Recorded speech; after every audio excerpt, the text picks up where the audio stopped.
하나님 말씀은 창세기 32장 22절로 29절 말씀입니다. 창세기 32장 22절로 29절 말씀입니다. 밤에 일어나 두 아내와 두 여종과 11아들을 인도하여 야복 나루를 건널세 그들을 인도하여 시내를 건너가게 하며 그의 소유도 건너가게 하고 야곱은 홀로 남았더니 어떤 사람이 날이 새도록 야곱과 씨름하다가 자기가 야곱을 이기지 못함을 보고 그가 야곱의 허벅지 관절을 치매 야곱의 허벅지 관절이 그 사람과 씨름할 때에 어긋났더라. 그가 이르되 날이 새려하니 나로 가게 하라. 야곱이 이르되 당신이 내게 축복하지 아니하면 가게 하지 아니하겠나이다. 그 사람이 그에게 이르되 내 이름이 무엇이냐? 그가 이르되 야곱이니이다. 그가 이르되 내 이름을 다시는 야곱이라 부를 것이 아니요 이스라엘이라 부를 것이니 이는 내가 하나님과 및 사람들과 겨루어 이겼음이니라. 야곱이 청하여 이르되 당신의 이름을 알려주소서. 그 사람이 이르되 어찌하여 내 이름을 묻느냐 하고 거기서 야곱에게 축복한지라. 아멘. 오늘 본문에 나오는 야곱이라는 사람은 축복에 대하여 대단히 집착하면서 살았습니다. 축복을 받기 위하여 아버지를 속이고 형을 속이기까지 했고 축복을 위해서는 무슨 일이든지 다 했습니다. 그런데 문제는 야곱이 그토록 축복을 갈망했지만은 진정한 축복이 무엇인지를 알지 못했습니다. 하나님께서는 야곱의 인생에 많은 환난과 고난을 주시어 그 환난과 고난을 통하여 참된 축복이 무엇인지를 가르쳐 주셨습니다. 인생의 고난과 역경은 우리의 신앙 성숙하게 만들 뿐만 아니라 참으로 중요한 것이 무엇인지를 가르쳐 주고 있습니다.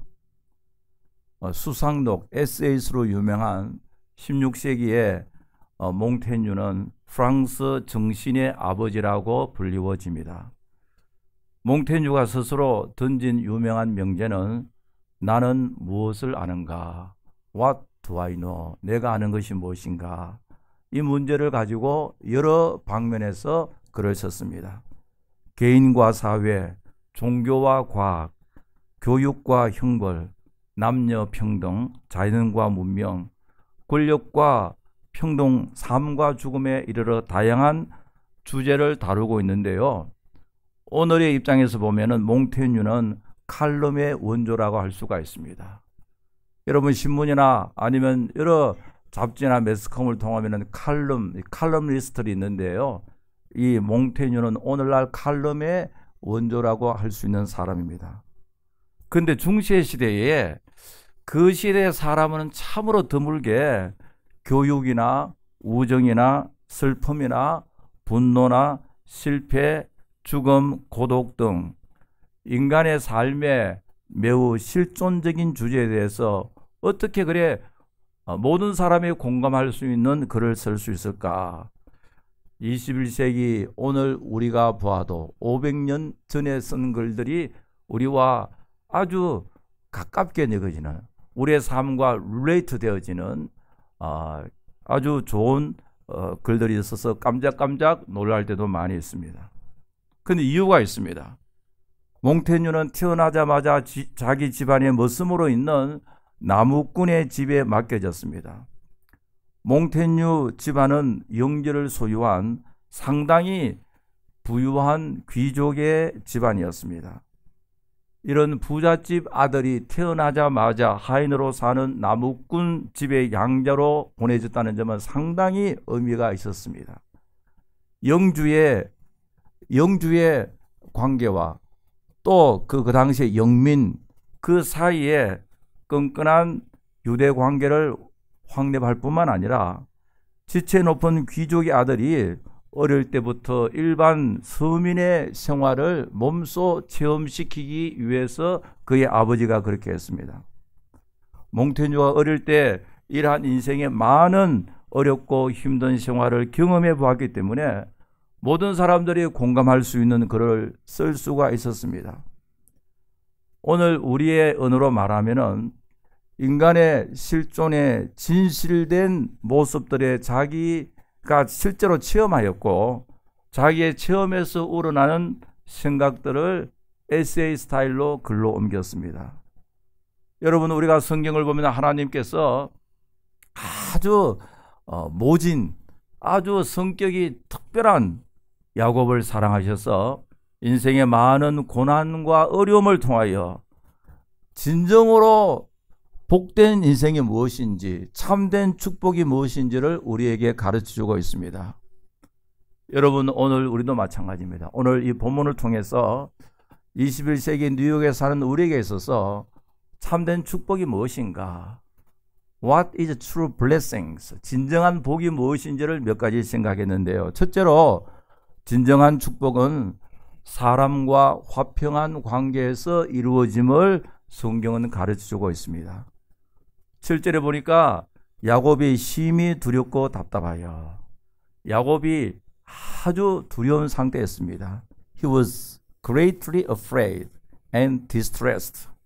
아주 두렵고 답답한 상태에 있었다고 말하고 있습니다. 그런데 왜 이렇게 야곱이 두렵고 답답한 상태에 살게 되었느냐? 그것은 20년 전에 형을 속인 그 죄 때문에 그렇습니다. 여러분, 죄라고 하는 것은 시간이 지난다고 해서 저절로 해결되는 것은 아닌 것을 가르치고 있습니다. 우리가 일반적으로 세월이 약이다 그러는데요, 죄는 세월의 약이 아닙니다.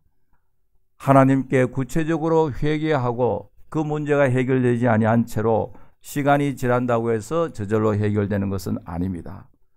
또한 죄는 우리를 답답하게 하고 불안하게 하고 근심케 하고 우리의 인생을 불행하게 만든다는 것을 알 수가 있습니다. 지금 야곱은 형과의 화평 없이는 그 마음의 평강이 존재할 수가 없었습니다. 여러분, 우리가 세상에서 아무리 성공하고 돈 많이 벌고 세상에서 우리가 원하는 일을 다 이루었다 할지라도 항상 마음 불안한 가운데 답답함 속에 산다고 하는 것은 그 속에 무슨 행복이 있습니까? 우리말 속에 답답하다, 이 말은 참 좋은 말 같습니다. 제가 몇 주 전에 많이 체해가지고 며칠 동안 고생할 때요, 우리가 체할 때 속이 뭐라 그럽니까? 답답하다 그러죠. 그뿐만 아니라 비즈니스를 한다든지 사업이 잘 안 될 때 요새 어떻냐? 답답하다, 답답해. 우리말이 답답한 게 참 좋은 것 같은데요. 지금 야곱은 아주 걱정과 근심과 답답함 속에 살고 있습니다. 그래서 하나님께서는 야곱의 생애를 통해서 오늘 우리에게 화평의 삶이 얼마나 큰 축복인지를 가르쳐주는데요, 예수님께서는 화평케 하는 자가 복이 있다라고 말하고 있습니다. 그런데 성경의 화평의 개념은 구약의 샬롬이나 신약의 에일레라는 성경의 화평의 개념은 뭐냐니까 하나님과의 관계입니다. 하나님 관계이고, 그리고는 우리 자신의 문제입니다. 여러분, 우리가 하나님과 올바른 관계 속에 살 때 하나님께서 우리에게 평화를 주시고, 그 우리의 평화가 다른 사람에게 유통되어질 때 다른 사람에게도 평화와 또 나 자신과 평화가 이루어짐을 믿으시기 바랍니다. 성경의 평화는 먼저 하나님과의 화평, 하나님과의 평화입니다. 그런데 이 세상의 화평의 개념은 로마적인 평화고요, 이 팍스 로마라는 말이 있잖아요. 이것은 무력의 힘에 의한 평화입니다. 로마의 칼 앞에 온 식민지 국민들이 조용했습니다. 여러분, 조용함과 평화는 같은 말이 아닙니다. 세상에서 제일 조용한 곳은 공동묘지잖아요. 여러분, 파이널에 가봤어요. 조용하잖아요. 그러나 그 속에 평화가 있는 것은 아닙니다. 오늘날 현대 국가들이 원자력이라는, 원자탄이라는 엄청난 무기를 만들어 놓고 강대국들이 서로 싸울 수가 없습니다. 전쟁을 피하고 싶어 합니다. 지금 러시아의 푸틴이 말이죠, 막 큰 소리치고 협박하지만 그러나 미국의 눈치를 보고 서방의 눈치를 볼 수밖에 없습니다. 모두가 전쟁을 원치 않습니다. 왜냐하면 핵무기가 있기 때문에 그렇잖아요. 그러나 이런 힘의 논리 안에 묻혀서 말 없는 노예적인 평화, 이것을 진정한 평화라고 할 수가 없습니다. 지난주에 뉴스를 보니까요, 존스 홉킨스 대학의 한 연구원이 2020년에는 북한이 핵무기를 100개 만들 수 있다고 해요. 그래서 한국과 미국을 놀라게 했고, 지금은 북한의 원자탄이 10개 정도 있다. 재래식 무기를 갖고 있는 남한과는 게임이 안 된다. 서로 이 패러럴, 서로 비교할 수 없는 상태에 있다고 이야기하고 있습니다. 여러분, 핵무기로 전쟁을 억제할 수 있고요, 큰 소리 칠 수 있습니다. 그러나 세상 사람들이 핵무기 앞에서 조용하다 할지라도 이것은 참된 평화가 아니잖아요. 여러분, 성경의 평화는 내가 이겼다고 평화가 아니잖아요. 내가 이기는 순간 옆에 패배한 사람은 패배의 눈물을 흘리고 있습니다. 내가 다 빼앗았다고 좋아할 것이 못 된단 말이죠. 왜냐하니까 빼앗긴 사람은 그 아픔 속에 슬퍼하고 있습니다. 그런데 야곱은 지금까지는 이런 종류의 승리와 성공의 기쁨을 누리며 살았습니다. 그러나 자기가 원하는 것 모두 가지고 세상적으로 보면 성공했고 승리했지만은 오히려 야곱은 심히 두렵고 답답한 상태에 있었습니다. 여기서 우리가 알 수가 있는 것은 나만의 승리가 참된 승리가 아니라는 사실입니다.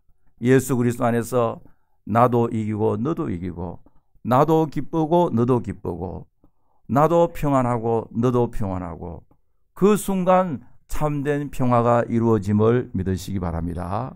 그래서 로마서 12장 18절에 보니까요, 할 수 있거든 너희로서는 모든 사람과 더불어 평화하라.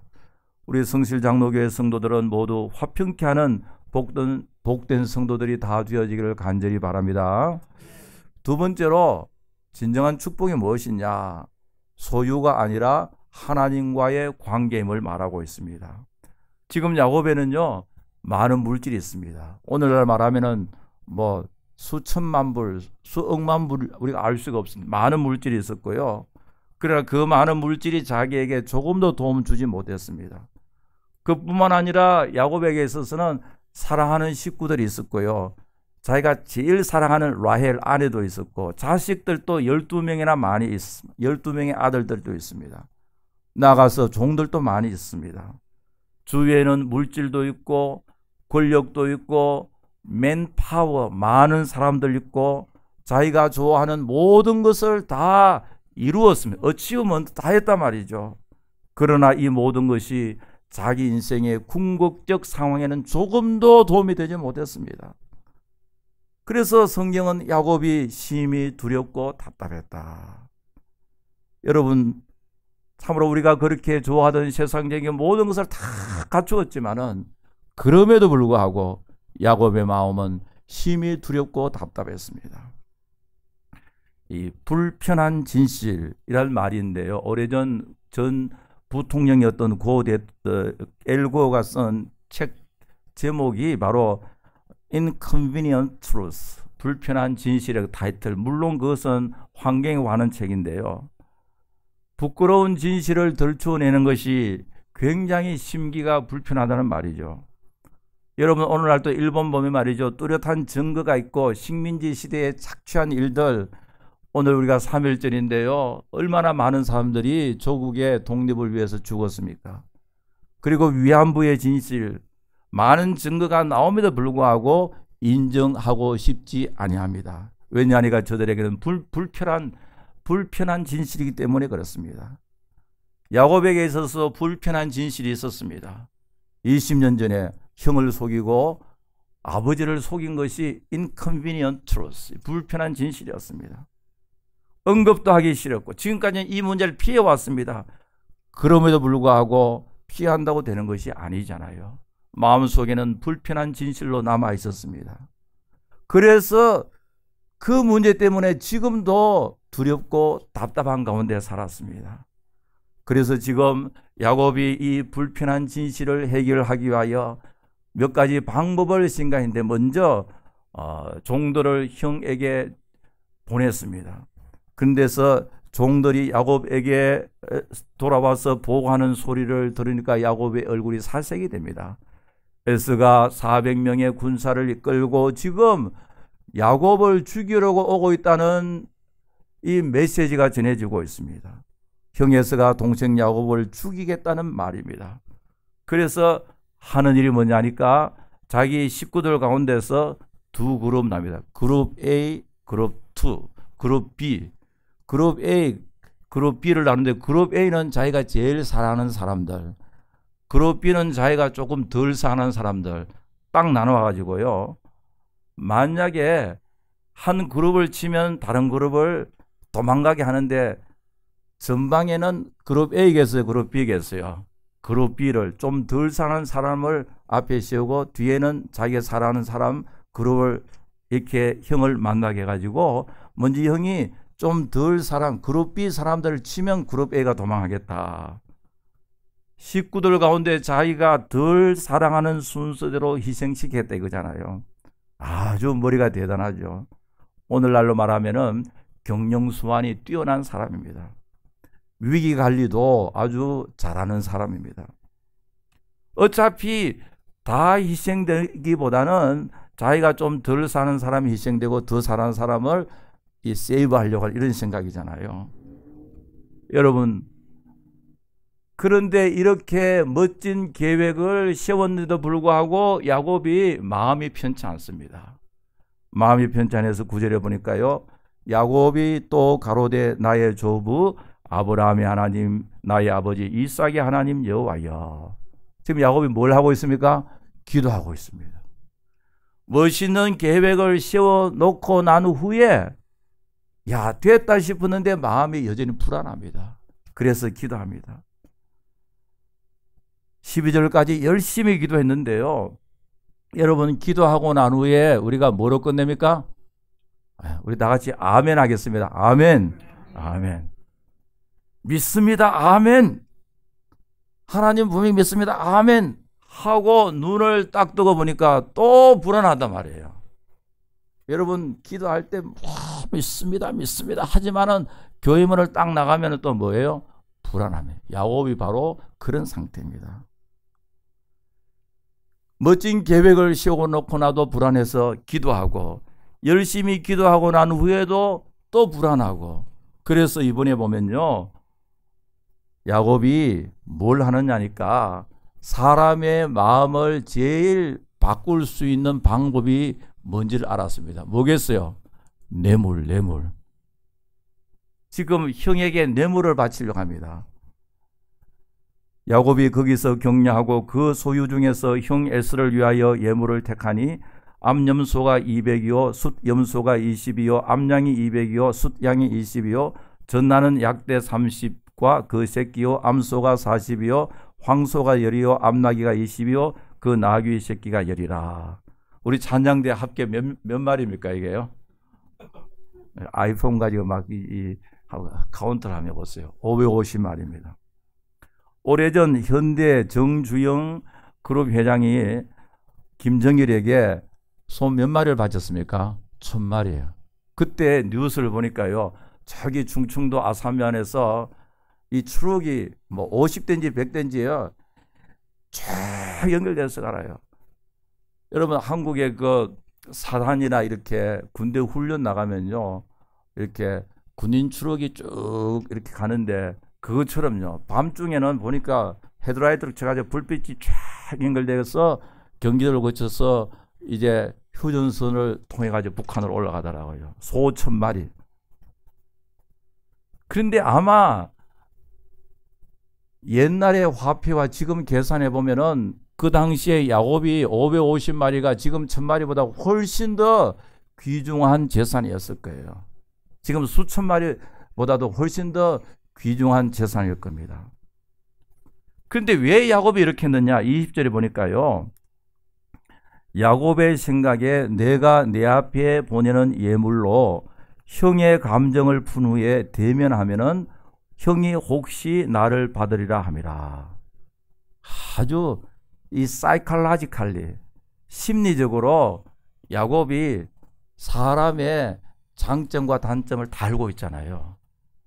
형에게 이렇게 물질을 뇌물을 바쳐도 소나 양 10마리 20마리가 아니라 몇 마리입니까? 500호. 이 수백 마리를 한꺼번에 이렇게 많은 이렇게 뇌물, 오늘날로 말하면은 뇌물 바치되 뭐 1,000만 원, 2,000만 원이 아니라 수백억, 수천억을 확 줘버리면요, 사람의 마음이 완전히 헷가닥해가지고 형이 감정을 불 것이라고 생각했습니다. 아주 대단하죠, 이 사람이요. 이렇게 형에게 그 많은 물질로서 형의 감정을 풀려고 하고 나서도, 그 많은 물질을 주고 나서도, 뇌물을 바치고 나서도 마음이 편하겠어 하는 게 편치 않습니다. 멋있는 계획, 마음 편치 않아서 기도하고, 기도해도 또 마음 편치 않아서 또 다른 계획을 세우고, 선물 공세를 펴도 마음이 편치 않습니다. 그래서 24절에 보니까요, 야곱은 홀로 남았더니, 우리 따라하겠습니다. 야곱은 홀로 남았더니, 이제는 기도하는데요, 앞에 기도하고는 다릅니다. 이제는 야곱이 삶과 죽음이냐, 종말론적 기도인데요, 내 인생의 이 기도는 마지막이라고 생각해서 하나님께 간절히 생명을 내걸고 기다리는데요, 생명을 내걸고 하나님 앞에 기도하는데, 그 기도 이면에는 뭐냐니까, 물질로 되는 것이 아니다. 어떤 사람으로부터 도움을 받을 수 있는 것이 아니다. 인간의 힘과 능력으로 어떤 일을 할 수 없음이라는 결론을 내리고 오직 하나님께 미어 달리고 있습니다.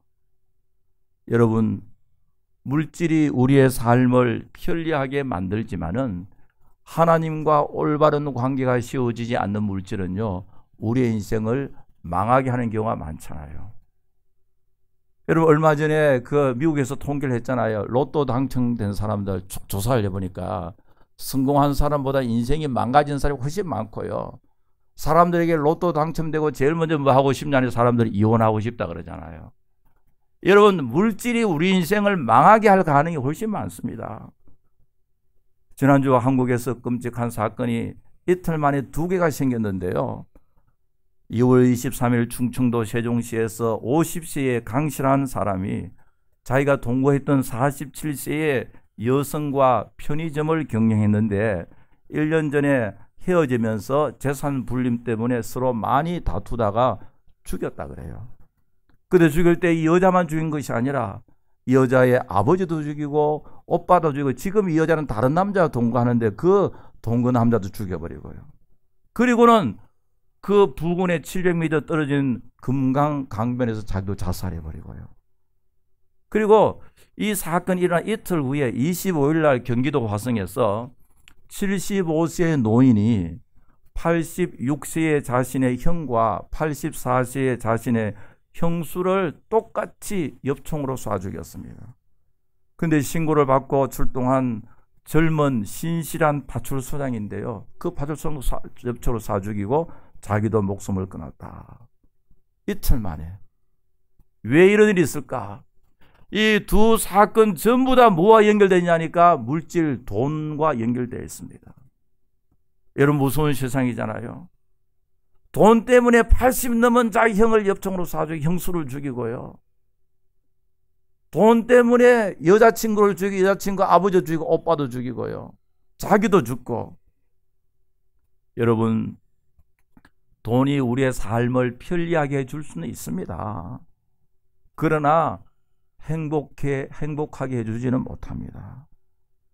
성경은 여기서 우리에게 말하기를, 야곱의 케이스, 이 사건을 통해서 우리에게 주신 메시지가 뭐냐니까, 우리의 행복은 소유에 있는 것이 아니라 하나님과의 관계에 있음을 가르쳐주고 있습니다. 하나님을 잘 섬기고 예수 그리스도 안에 믿음으로 사는 사람, 하나님께서 복을 주신다. The Lord bless you. 하나님께서 우리에게 복을 주신다라는 사실을 하나님께서 우리에게 가르쳐주고 있습니다. 여러분, 어거스틴의 아주 유명한 말이 있잖아요. 하나님, 당신께서는 우리를 창조하실 때 창조주 하나님만 섬기도록 그렇게 창조하셨습니다. 당신 안에 쉴 때까지 우리의 마음에 쉼이 없습니다. We have no rest until we rest in you. 하나님, 우리가 당신 안에 쉴 때까지 우리에게 참된 쉼이 없었습니다. 우리의 마음속에 세상의 모든 것 채워 넣어도 여전히 심히 두렵고 불안한 것이 바로 야곱의 그 스테이터스, 야곱의 상태였습니다. 여러분, 오늘 우리에게 있어서 진정한 만족과 평화와 복은 예수 그리스도 안에 있음을 믿으시기 바랍니다. 평안을 너에게 끼치노니 곧 나의 평안을 너에게 준다. 내가 너에게 주는 것은 세상에 주는 것 같지 않다. 마음에 근심하지 말고 두려워하지도 말라. 특별히 오늘 이 본문 보니까 야곱은 홀로 야복 강가에 남아서 기도했습니다. 사람도 가축도 다 먼저 건너가게 하고 He was left alone. 성경은 홀로 있음을 강조하고 있습니다. 이것은 뭐냐니까 하나님께서 우리 모두에게 주시는 메시지입니다. 인간의 궁극적 상황 속에서는 우리가 홀로 있을 수밖에 없고 홀로 하나님을 만나야 함을 강조하고 있습니다. 그런데 하나님께서는 야곱에게 에서 만나기 전에, 하나님께서 야곱에게 복을 주시기 전에 먼저 하나님께서 하신 일은 야곱으로 하여금 홀로 있게 하셨습니다. 여러분, 야곱은요, 성격상 혼자 있는 스타일이 못 됩니다. 누구와 끊임없이 컴핏하고 경쟁을 해야 되고요. 누구와 함께 살면서 이겨야 하고요. 누구와 함께 이렇게 함께 지내야 하는 그런 스타일의 사람입니다. 그런데 하나님께서는요, 야곱을 하여금 홀로 있게 하셨습니다. 홀로 하나님 만나고 그때 하나님께서 야곱에게 복을 주시기 위함이었습니다. 여러분, 우리의 삶이 홀로서 하나님 앞에 살아나가는 것, 우리 자신을 홀로서 하나님 앞에 내세우면서 사는 것, 큰 축복임을 믿으시기 바랍니다. 여러분, 교회 생활도요, 교회 와서 열심히 일하는 것도 중요하지만 너무너무 중요하잖아요. 그보다 더 중요한 것은 하나님 앞에 예배드리는 것, 하나님 앞에 기도하는 것, 하나님 앞에 홀로 내 자신을 내세우는 것, 이런 하나님과의 관계가 먼저임을 말하고 있습니다. 우리 찬송 가운데서요, Sweet hour of prayer, 내 기도하는 그 시간, 그때가 뭐죠? 가장 즐겁다. 기도하는 시간이 여러분들에게 가장 즐겁고 스윗하시기를 간절히 바랍니다. 나의 인생에서 가장 기쁠 때가 드라마 보는 것도 아니고요, 아니면 다른 친구 만나는 것도 아니고, 내 인생에 가장 스윗하고 스윗했을, 가장 귀하고 복된 즐거운 시간은 기도하는 시간이다. 하나님과 만남의 시간이잖아요. 여러분 인생에 가장 스윗하는 시간이 하나님 앞에 예배하는 시간이 되기를 간절히 바랍니다. 여러분, 우리는 매일매일 하나님의 말씀과 기도를 통하여 하나님과의 만남인데, 그 만남이 홀로 하나님과의 만남의 그 시간이 가장 귀하고 하나님께서 우리에게 복을 주시는 시간입니다.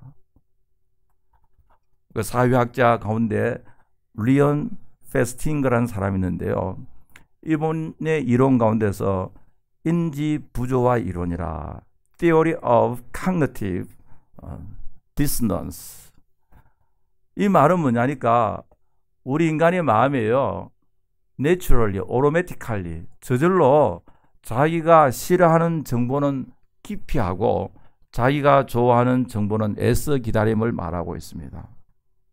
예를 들어서 우리 한국에서 그 몇 년 전에 천안함 폭침 사건이 아직도 북한 소행이 아니라고 생각하는 사람이 많이 있습니다.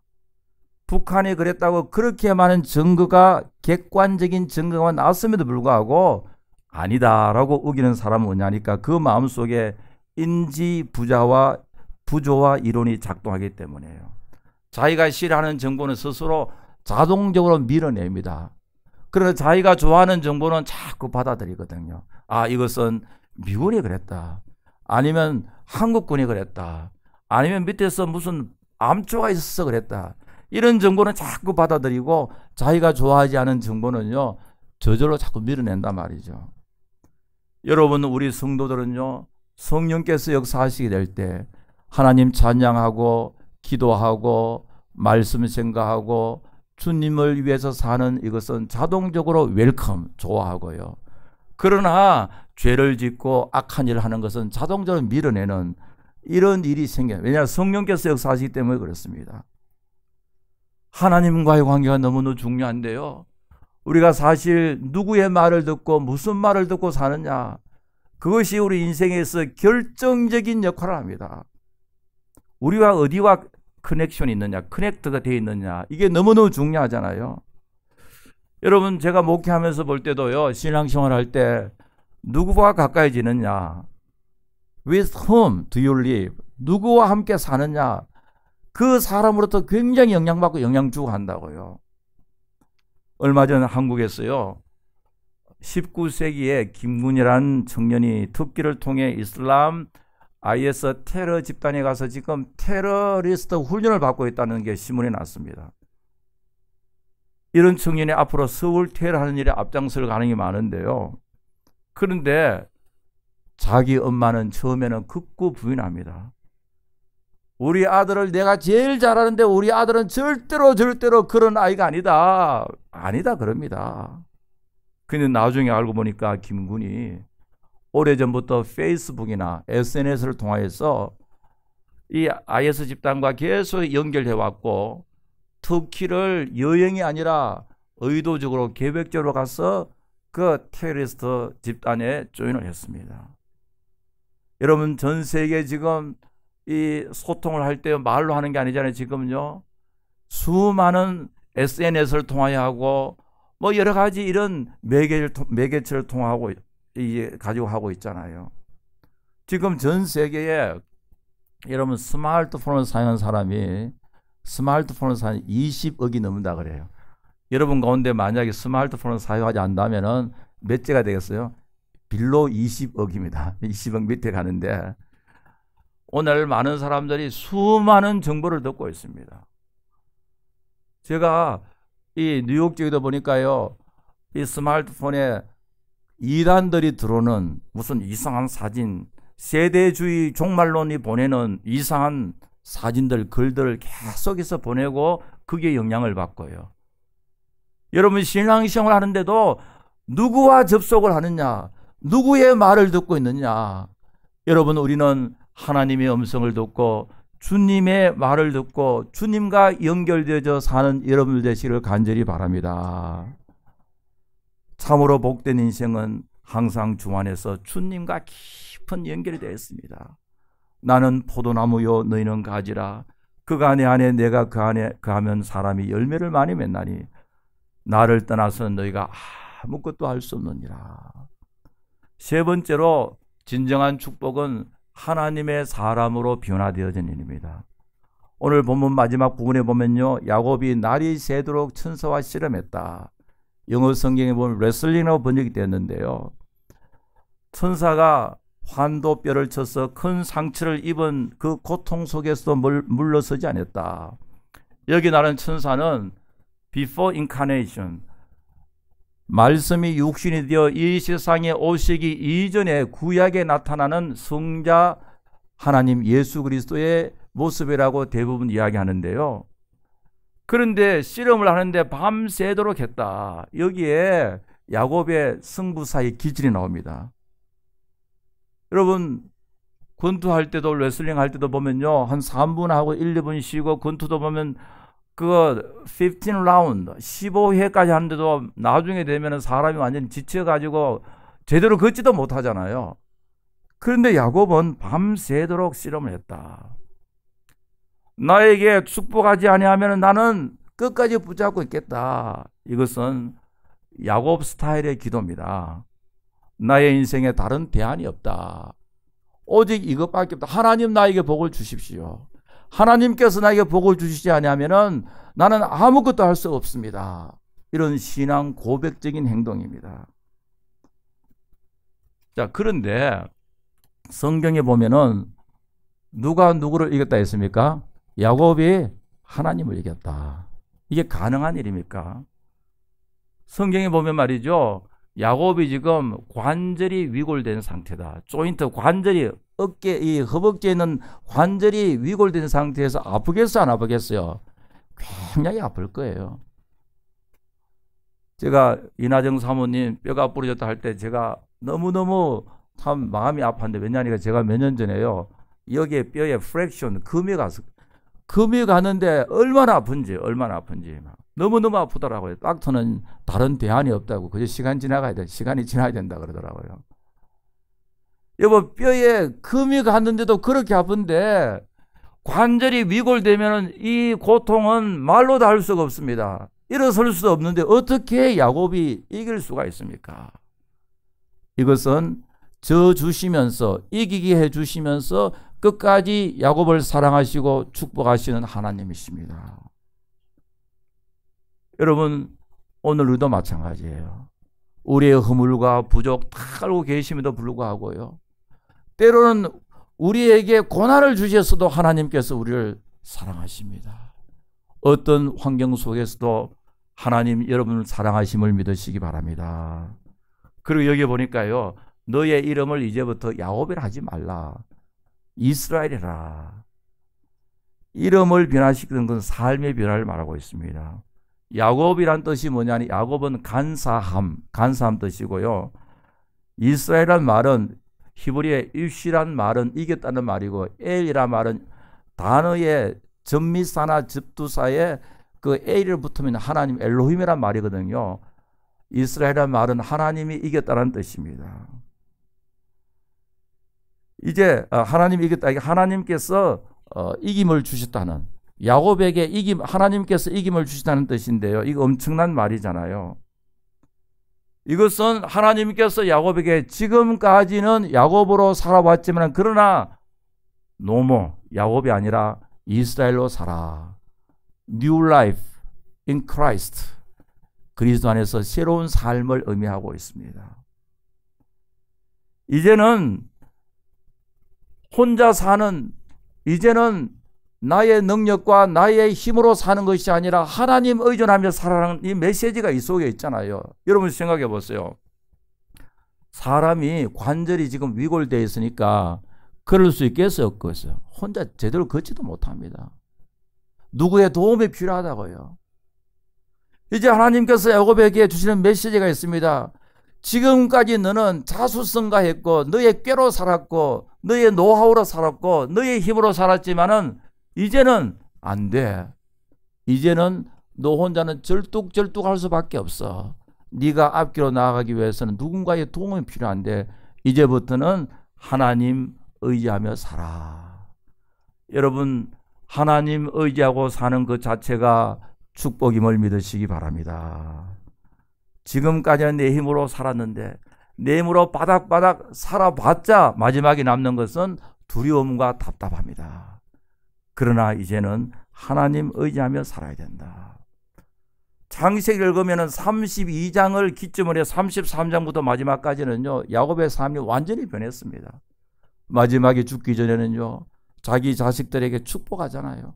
축복의 내용 보세요. 하나님 잘 섬기라 그러지 않습니까?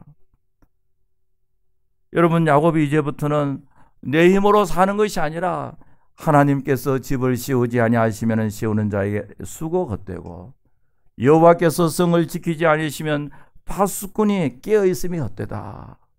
오직 하나님께서 역사해 주시야만, 하나님 나를 도와주시야만 내가 살 수 있다는 그 신앙 고백이 바로 오늘 32장 이 사건 속에 우리에게 뚜렷이 부각되어지고 있습니다.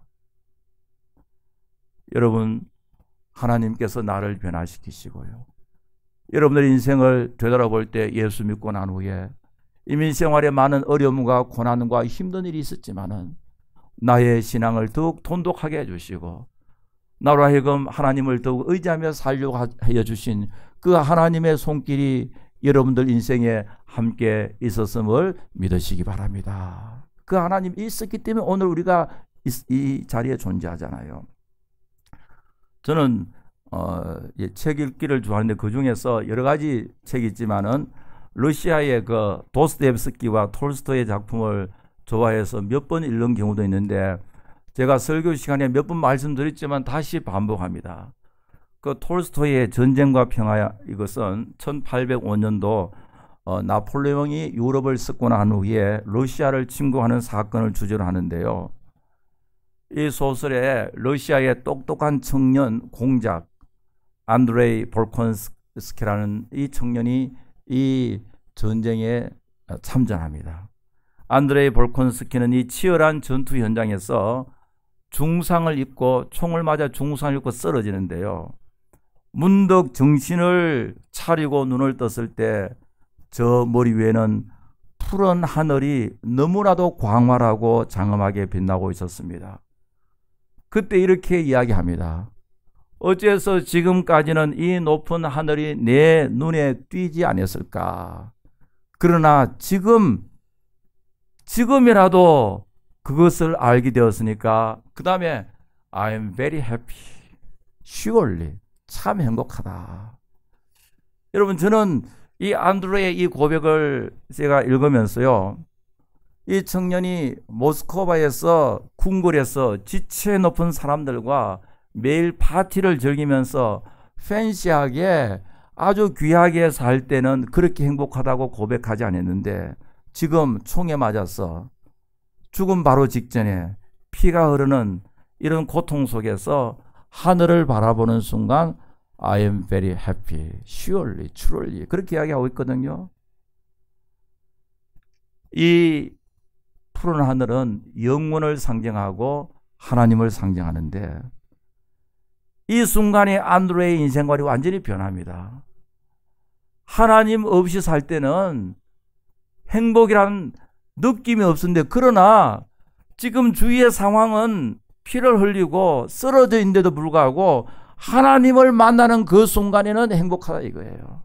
주위의 환경 상관없이 내 몸은 아플지라도, 그러나 하나님 만나게 될 때는 I'm very happy, surely, truly.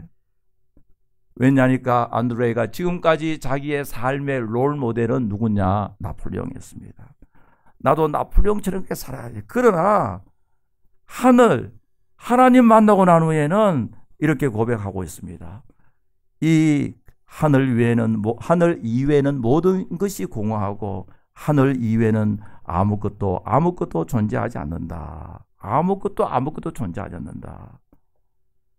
신약의 표현으로 말하면은 우리가 예수 그리스도를 만나고 나니까 세상의 모든 영광과 세상의 모든 것 다 소용없다. 오직 예수 그리스도가 나에게 가장 귀하다. 비록 내 몸이 만신창이가 되고 내가 이런 인생의 고난 속에 있음에도 불구하고 주님을 만나게 될 때 I am very happy. 사도 바울의 고백과 동일하잖아요. 내 주 예수 그리스도를 아는 지식이 가장 고상하기 때문이라. 내가 그를 위하여 모든 것을 잃어버리고 배설물로 여기면 그리스도를 얻고, 여기에 잃어버리는 것은 수동을 패시브를 말하고요, 배설물로 여긴다는 것은 액티브, 이건 능동을 말하고 있거든요. 내가 예수 믿고 난 후에 내가 놓친 건 너무너무 많지만, 그러나 그 자체를 나는 배설물로 여긴다. 왜냐하니까 내 속에는 보화 되신 예수 그리스도께서 계신다. 사랑하는 성도 여러분, 여러분 남은 생에 참으로 하나님 크신 축복 속에 사시기를 간절히 바랍니다. 진정한 축복이 뭐냐? 화평을 이루며 사는 생활에 있습니다. 소유가 아니라 하나님과의 깊은 관계성 속에 있습니다. 나아가서 우리의 삶이 하나님의 은혜로 날마다 그리스도의 품성을 닮아가고 하나님의 자녀로서 변화되는 그런 삶을 살 때 하나님께서 우리에게 더 큰 은혜와 사랑으로 함께하여 주실 줄 분명히 믿습니다. 아버지 하나님 감사합니다. 오늘 야곱의 생애를 통하여 우리 인생의 진정한 축복이 무엇인지를 가르쳐 주심을 감사합니다. 언제나 주 안에서 믿음으로 승리하는 제들 삼아 주시옵소서. 우리 구주 예수 그리스도 이름으로 기도하옵나이다. 아멘.